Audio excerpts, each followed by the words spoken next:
नमस्कार दोस्तों, आपका एलएलबी कॉन्सेप्ट क्लासेस में स्वागत है। आज हम लोग AIB 19 के पर्पस से महत्वपूर्ण एमसीक्यूज डिस्कस करेंगे। तो आज दो सब्जेक्ट हैं आपका सिविल प्रोसीजर यानी CPC और इंटरनेशनल लॉ। दो टॉपिक से क्वेश्चन डिस्कस करेंगे। आप एलएलबी कॉन्सेप्ट क्लासेस को सब्सक्राइब करिए, लाइक करिए, कमेंट करिए। पहला क्वेश्चन है, लोक खैरात के बारे में किस धारा में बताया गया है? ए ऑप्शन धारा 90 से 91, बी ऑप्शन धारा 92 से 93, सी ऑप्शन धारा 94 से 95 और डी ऑप्शन धारा 96 से 100 तक। तो अगर लोक खैरात के बारे में बात करें तो धारा 92 से लेकर 93 में बताया गया है। यहीं पर धारा 91 में क्या बताया गया? तो जो है धारा 91 में लोक न्यूसेंस के बारे में बताया गया है। लोक न्यूसेंस। यहीं पर अगर बात करें धारा 93 में क्या बताया गया है? तो महाधिवक्ता की पावर बताई गई है। महाधिवक्ता की पावर बताई गई है। अगर धारा 96 से 100 के बारे में बात करें तो अपील के बारे में बताया गया है कि किस तरीके से आप जो है अपील करेंगे। तो इसका आंसर हो गया बी। नेक्स्ट क्वेश्चन, मानव अधिकारों के सार्वभौमिक घोषणा 1948 को अंगीकृत किया गया था। ए ऑप्शन सुरक्षा परिषद द्वारा, बी ऑप्शन महासभा द्वारा, सी ऑप्शन सुरक्षा परिषद की संस्तुति पर महासभा द्वारा, डी ऑप्शन सुरक्षा परिषद की संस्तुति पर आर्थिक और सामाजिक परिषद द्वारा। तो इसका आंसर हो जाएगा बी ऑप्शन महासभा द्वारा। नेक्स्ट क्वेश्चन, लोक पूर्ति के वाद के लिए उपबंधित किया गया है। ए ऑप्शन धारा 41 CPC, बी ऑप्शन धारा 92 CPC, सी ऑप्शन धारा 100 CPC और डी ऑप्शन धारा 91 CPC। तो लोक पूर्ति के बारे में कहाँ पर प्रावधान किया गया आपको बताना है। तो सिविल प्रक्रिया संहिता की धारा 92 में बताया गया है लोक पूर्ति के बारे में, यानी लोक जो पब्लिक पूर्ति है उनके संबंधित विषय में बताया गया धारा 92 में। धारा 41 CPC की धारा 41 में क्या बताया गया है? तो जो निष्पादित कार्रवाइयाँ हैं,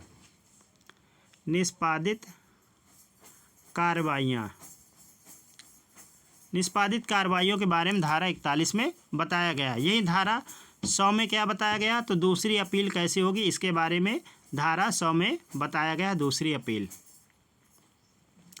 अगर धारा 91 के बारे में बात करें तो लोक न्यूसेंस के बारे में बात करती है।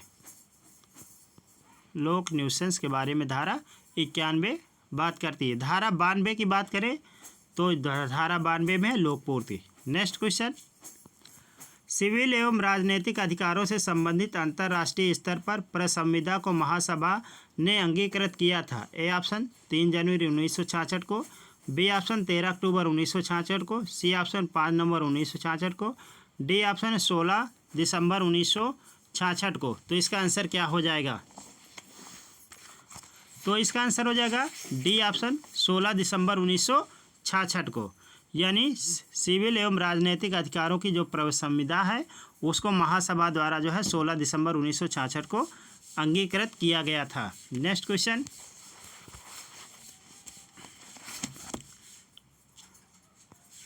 लोकाचार के लिए वाद किस धारा के तहत लाया जाता है? ए ऑप्शन सिविल प्रक्रिया संहिता की धारा 92, बी ऑप्शन सिविल प्रक्रिया संहिता की धारा 41, सी ऑप्शन सिविल प्रक्रिया संहिता की धारा 100 और डी ऑप्शन सिविल प्रक्रिया संहिता की धारा 105। तो इसका आंसर क्या हो जाएगा? इसका आंसर हो जाए ए धारा 92, यानी सिविल प्रक्रिया संहिता की धारा 92 में लोक पूर्ति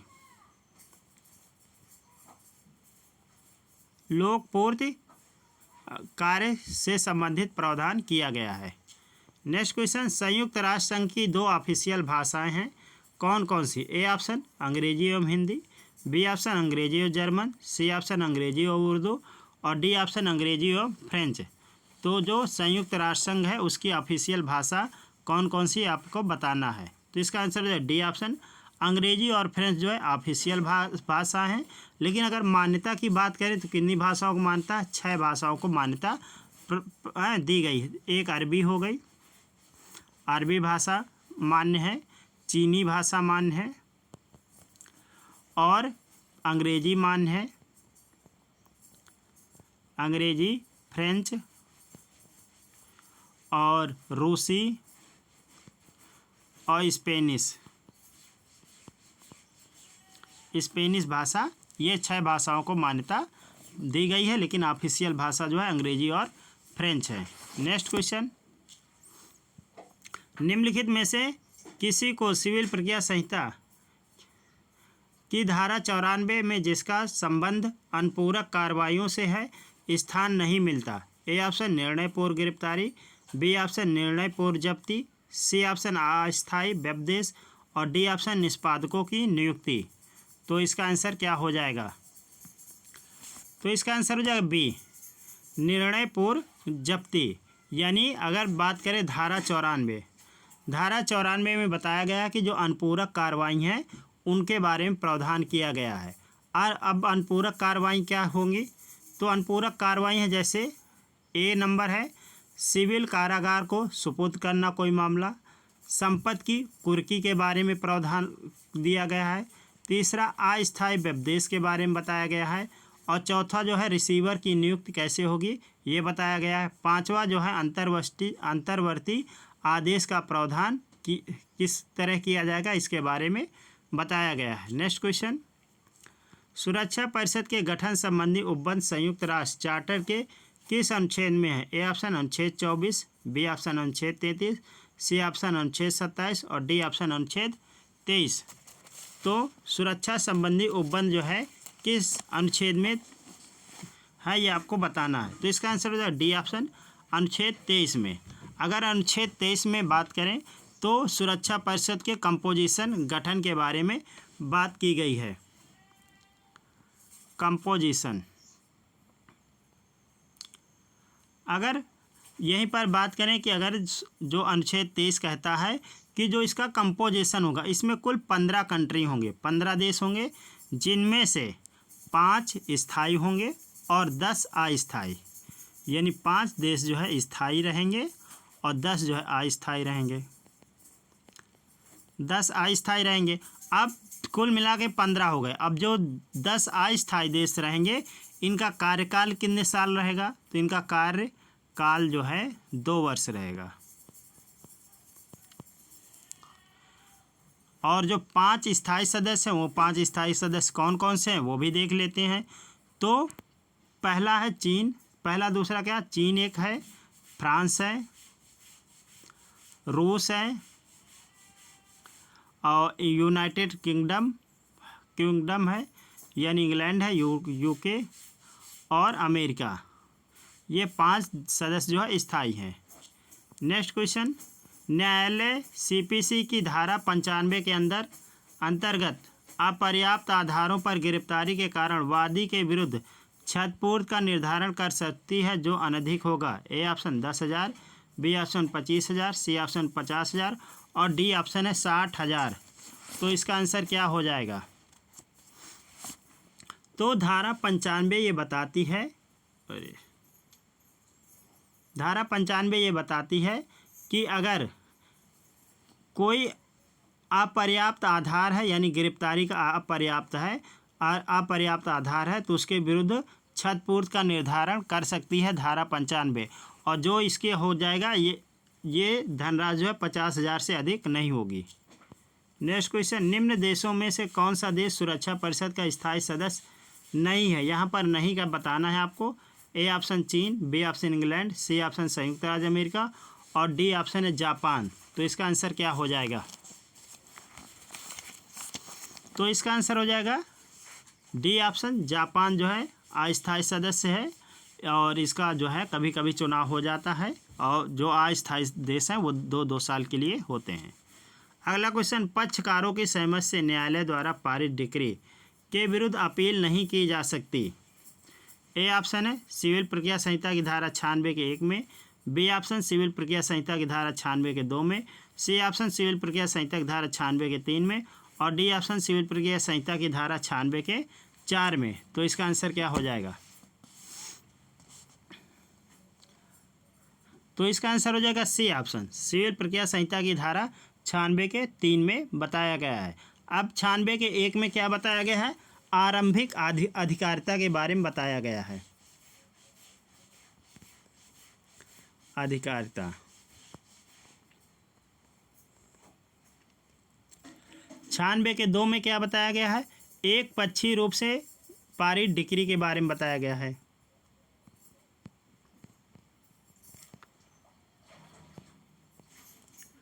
पारित डिक्री।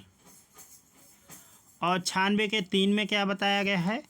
तो 96 के 3 में जो है न्यायालय के अनुसार वाद दोनों पक्षों की सहमति से डिक्री पारित की जाएगी।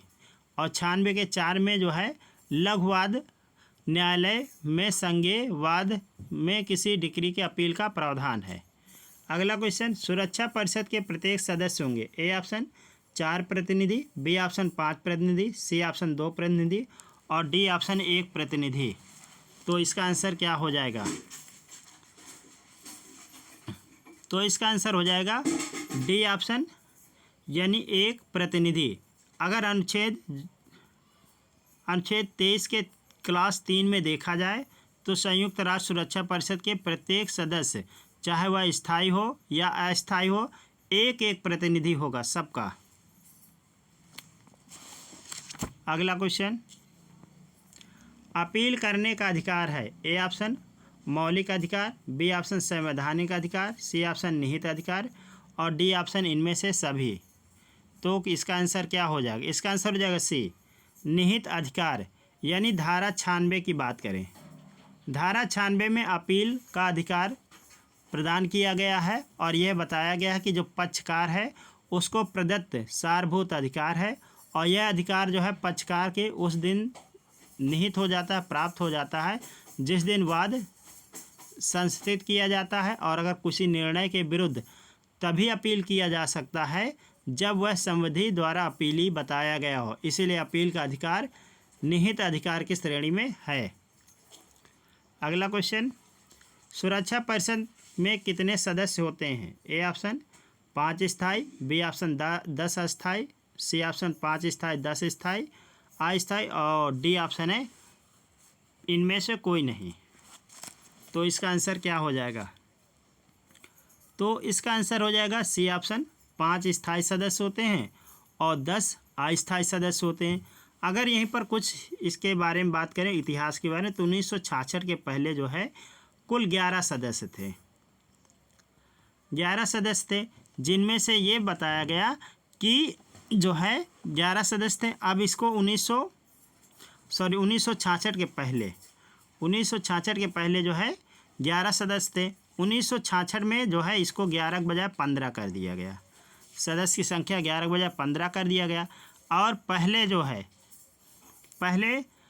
जो स्थायी सदस्य थे वो 6 थे, 6 स्थायी सदस्य थे और 10 अस्थायी सदस्य थे।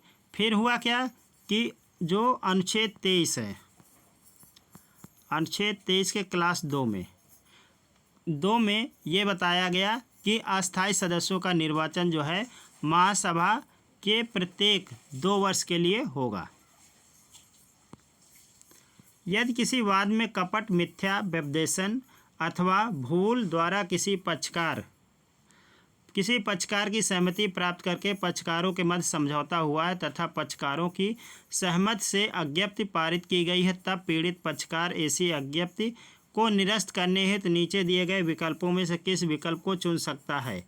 ए ऑप्शन अपील द्वारा, बी ऑप्शन पक्षकार द्वारा, सी ऑप्शन पुनर्लोकन द्वारा और डी ऑप्शन है दूसरा पक्षकार द्वारा। तो इसका आंसर क्या हो जाएगा? इसका आंसर ए ऑप्शन अपील द्वारा। अगर पक्षकार द्वारा अपील की बात करें तो ये धारा सीपीसी की धारा 15 में बताया गया है। पुनर्लोकन द्वारा बात करें ये 115 पक्षकार द्वारा अपील। पुनर्लोकन द्वारा अपील तो धारा 114 में बताया गया है। और इसी तरीके से धारा 96 के क्लास 3 में, धारा 96 के क्लास 3 में डिक्री के पक्षकारों की सहमति अगर प्राप्त हो गई है तो ऐसी डिक्री की अपील नहीं होगी। अगर सहमति अव्यक्त रूप से हो सकती है या विवक्षित रूप से हो सकती है। एक केस है बनवारी लाल बनाम चंदो देवी। बनवारी लाल बनाम चंदो देवी 1993 का केस है। जिसमें बताया गया था कि अन्य कई वाद में यह स्पष्ट किया गया है कि धारा 196 के 3 क्लास में प्रावधान लागू नहीं होते जहां समझौते तथा विवादक हों तथा उसके लिए सहमति प्रश्नगत की गई है। और धारा 114 में बताया गया है कि पुनर्वलोकन अपील नहीं की जाएगी अगर समय बीत जाता है तो। धारा 115 CPC में क्या बताया गया है कि पुनरीक्षण अधिकारिता संबंधी भूल का उपचार देती है। नेक्स्ट क्वेश्चन, सही उत्तर बताइए। सुरक्षा परिषद के अस्थायी सदस्यों का निर्वाचन होता है। ए ऑप्शन महासभा द्वारा, बी ऑप्शन सुरक्षा परिषद द्वारा, सी ऑप्शन सुरक्षा परिषद की संस्तुति पर महासभा द्वारा और डी ऑप्शन महासचिव द्वारा। तो इसका आंसर क्या हो जाएगा? तो इसका आंसर हो जाएगा डी ऑप्शन महासचिव द्वारा। जो संयुक्त राष्ट्र के स्थायी सदस्यों में अगर वृद्धि करना है तो एक विशेष संकल्प लाया जाता है जिसमें जो 5 स्थायी सदस्य हैं वो सकारात्मक मत यानी वोटिंग करेंगे और उसमें डालेंगे, तब वो जो है नया वो लाया जाएगा। और इसमें जो है कुल 15 सदस्य हैं, 5 स्थायी और 10 अस्थायी। नेक्स्ट क्वेश्चन, सिविल प्रक्रिया संहिता की धारा 96 के अंतर्गत निम्न में से किसके विरुद्ध अपील की जा सकती है? ए ऑप्शन प्रथम डिग्री, बी ऑप्शन मूल डिग्री, सी ऑप्शन द्वितीय डिग्री, उपरोक्त, डी ऑप्शन उपरोक्त में से कोई नहीं। तो इसका आंसर हो जाएगा बी ऑप्शन मूल डिग्री के विरुद्ध अपील की जा सकती है। अगला क्वेश्चन, संयुक्त राष्ट्र चार्टर के किस अनुच्छेद के अंतर्गत संयुक्त राष्ट्र के सदस्य सुरक्षा परिषद के निर्णय से बाध्य हैं? ए ऑप्शन अनुच्छेद 24, बी ऑप्शन अनुच्छेद 25, सी ऑप्शन अनुच्छेद 26 और डी ऑप्शन अनुच्छेद 27। तो इसका आंसर क्या हो जाएगा? तो इसका आंसर हो जाएगा ए ऑप्शन अनुच्छेद 25। संयुक्त राष्ट्र के अनुच्छेद 25 में बताया गया है कि सुरक्षा परिषद के जो भी निर्णय होंगे वो सारे सदस्य के लिए बाध्य है। अगर अनुच्छेद 23 की बात करें, अनुच्छेद 23 सुरक्षा परिषद की संरचना के बारे में बताता है। अनुच्छेद 24, 25, 26 सुरक्षा परिषद के कार्य और शक्ति क्या होंगी इसके बारे में बताता है। सुरक्षा परिषद के कार्य और शक्ति के बारे में। नेक्स्ट क्वेश्चन, सुरक्षा परिषद के स्थायी सदस्यों की संख्या बढ़ाई जा सकती है। ए ऑप्शन है महासभा के विशेष संकल्प द्वारा, बी ऑप्शन सुरक्षा परिषद के संकल्प द्वारा, सी ऑप्शन संयुक्त राष्ट्र के चार्टर संशोधन द्वारा और डी ऑप्शन सुरक्षा परिषद के विशेष संकल्प द्वारा। तो इसका आंसर हो जाएगा डी ऑप्शन सुरक्षा परिषद के विशेष संकल्प द्वारा, यानी 5 स्थायी और 10 अस्थायी सदस्य मिलकर के कोई विशेष संकल्प ला करके इसमें प्रावधान कर सकते हैं। अगला क्वेश्चन है, गैर प्रक्रियात्मक मामलों में मतदान के समय किसी स्थायी सदस्य का सुरक्षा परिषद से अनुपस्थित होना माना जाता है। ए ऑप्शन निषेधाधिकार, बी ऑप्शन दोहरा निषेधाधिकार, सी ऑप्शन मात्र अनुपस्थित और डी ऑप्शन इनमें से कोई नहीं। तो इसका आंसर हो जाएगा सी ऑप्शन मात्र अनुपस्थित, यानी गैर प्रक्रियात्मक मामलों में अगर मतदान के समय कोई स्थायी सदस्य यानी 5 स्थायी सदस्य हैं उनमें से कोई अनुपस्थित माना जाता है तो मात्र अनुपस्थित माना जाएगा। और सुरक्षा परिषद के संदर्भ में यह प्रथा और यह रोल है। तो ये हो गए 20 महत्वपूर्ण क्वेश्चन। आप LLB कॉन्सेप्ट क्लासेस को सब्सक्राइब करिए, लाइक करिए, कमेंट करिए। थैंक यू, नमस्कार।